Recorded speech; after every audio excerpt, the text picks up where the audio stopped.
तो finally one piece chapter 1151 आ चुका है। कवर स्टोरी में यामाटो की जर्नी अभी भी जारी है और ऐसा लग रहा है कि वो वनों के लोगों की मदद करने का अपना वादा जरूर पूरा करेगी। इस बार की कवर स्टोरी का टाइटल है that's enough, I got this.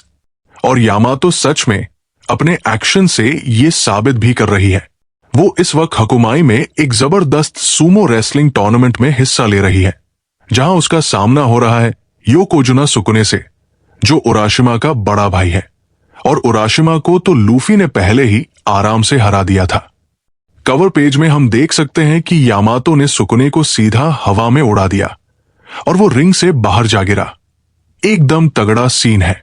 अब जब कवर स्टोरी हो चुकी है तो चलो बढ़ते हैं चैप्टर 1151 की मेन स्टोरी की तरफ, जो आप सब बेसब्री से देखने आए हो। सबसे पहला कैरेक्टर जो हमें इस फर्स्ट पेज में दिखाई देता है वो है काशी। यस, काशी, वही जायंट जो कभी एनीज लॉबी का गेटकीपर था। और यकीन मानिए, उसे देखकर दिल टूट जाता है। काशी, वो जायंट जिसने अपने कैप्टन्स डोरी और ब्रोगी की फ्रीडम के लिए अपनी जिंदगी के 100 साल तक देने की कोशिश की थी। 100 साल, ये लगभग एक तिहाई होता है एक जायंट के पूरे लाइफ स्पैन का। और आज वही काशी प्रार्थना कर रहा है अपने कैप्टन से, अपने लोगों से, कि इस मैडनेस से बाहर आओ। वर्ल्ड गवर्नमेंट ने काशी और ओमो को झूठ बोला था कि डोरी और ब्रोगी को पकड़ लिया गया है, और इस झूठ के बदले काशी ने इतनी बड़ी कुर्बानी देने को हाँ कर दी थी।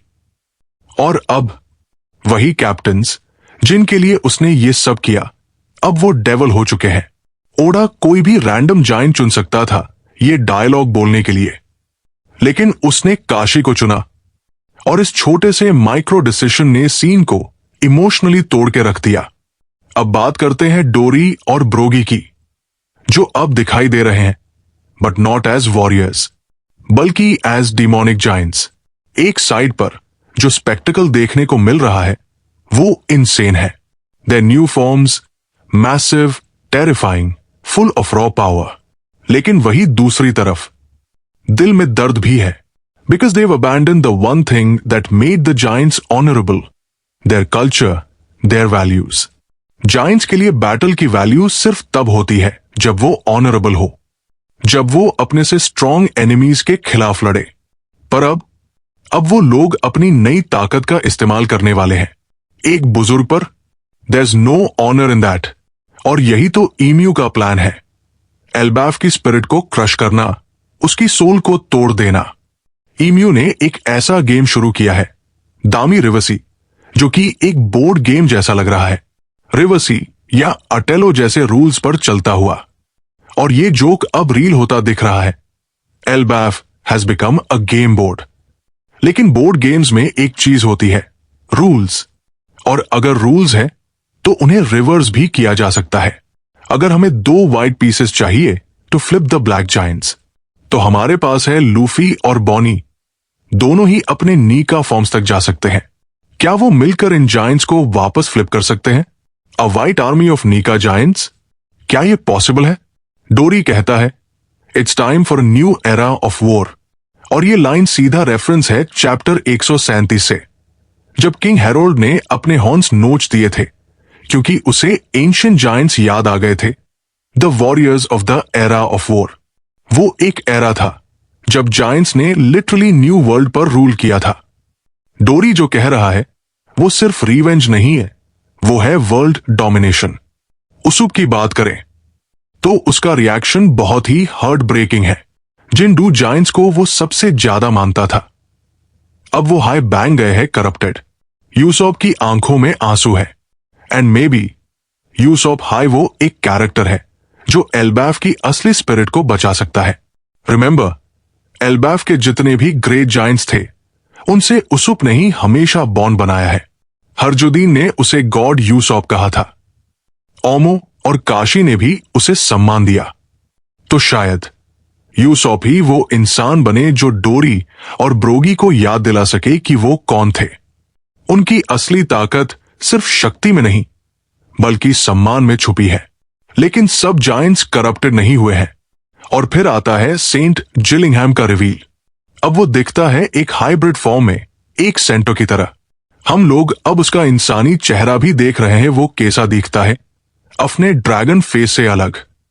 पहले वो एक डरपी लुकिंग सेंट लग रहा था, लेकिन अब he looks like a real threat. वो अपने ड्रीम डीमंस को फिर से जगाता है, लाइक आर्मी ऑफ डेड। सेंटो मोड में उसकी एनर्जी, उसकी सीरियसनेस कंप्लीटली बदल गई है। और अगर अब फ्रैंकी भी अपने सेंटो फॉर्म में आ जाए तो वो बैटल लेजेंडरी हो सकता है। बैंड की मां और कुछ जायंट्स महिला ने भी ईम्यू की कॉन्करस हाकी को सर्वाइव कर लिया है, and she is ready to fight. Ripley भी निकल पड़ी है अपने बेटे को बचाने के लिए। हो सकता है हम जल्द ही एल्बाफ की छुपी हुई ताकत देखें, माताओं और हाउसवाइव्स की एक पूरी सेना। अगले पेज में हम देखते हैं रियल्म ऑफ द डेड, जहां गबन गिर रहा होता है। उसे इमू ने जोरदार वार किया था। वहीं चॉपर भी बिना सोचे समझे उसके पीछे कूद जाता है, लेकिन कुछ देर बाद उसे खुद लगता है कि उसने इंपल्सिवली जंप कर लिया। चॉपर अपनी स्पीड बढ़ाता है ताकि वो गबन को पकड़ सके। इस पूरे सीन में हम बस गिरते हुए विजुअल्स देखते हैं, जैसे कोई क्रैश कर रहा हो नीचे की ओर। इसके बाद कहानी अगले चैप्टर में पहुंचती है, जहां हम देखते हैं लूफी, लोकी, जोरो, सांजी और बाकी के जायंट्स को। लूफी और लोकी दोनों मस्ती से मांस खा रहे होते हैं। तभी अचानक उन्हें महसूस होता है कि कोई अभी रियल्म ऑफ द डेड में गिरा है। लूफी सोचता है कि शायद वो चॉपर है, लेकिन उसे खुद नहीं पता कि उसे कैसे पता चला। जैसे सीरियसली, क्या वो भूल गया कि उसके पास ऑब्जर्वेशन हाकी है? क्या तुम भूल गए लूफी?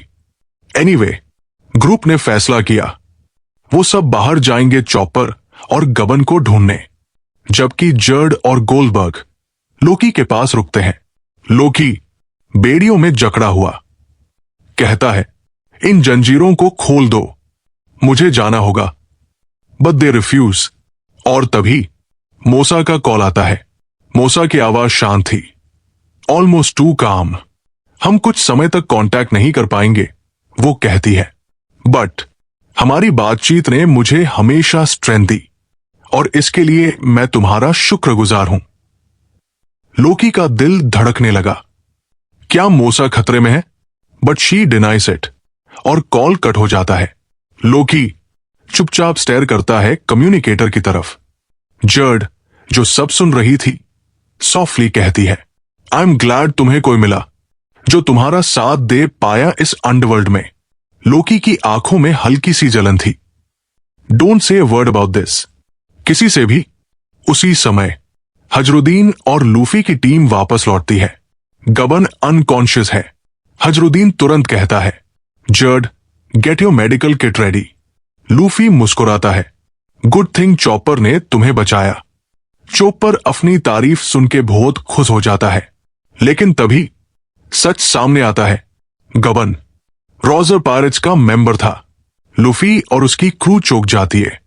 जायंट्स बताते हैं, रेले और गबन रॉजर के दो पंख थे और गबन तीसरा सबसे ताकतवर मेंबर था। जोरो की आंखों में चमक आती है। अब समझ में आया वो इतना पावरफुल क्यों था। तभी गबन होश में आता है और मुस्कुराकर कहता है, तीसरा नहीं, मैं खुद को दूसरा स्ट्रॉन्गेस्ट मानता हूं। लूफी पूछता है गबान से, तो तुम शैंक्स को जानते हो? अचानक पूरा एटमॉस्फेयर चेंज हो जाता है। एक मैसिव हाकी बर्स्ट महसूस होती है।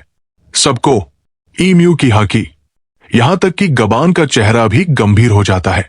ये सामान्य नहीं है, वो फुसफुसाता है। हजरुद्दीन तुरंत कमान देता है, वापस बोट में। हम सूर्य की दुनिया में लौट रहे हैं। लूफी खड़ा होता है, उसकी आंखों में वही डिटर्मिनेशन। लूफी कहता है, Chopper that enough, I got this. Loki वो हाकी फील करता है और जोर से हंसता है, आखिरकार तुम लोगों को मुझे फ्री करना ही पड़ेगा।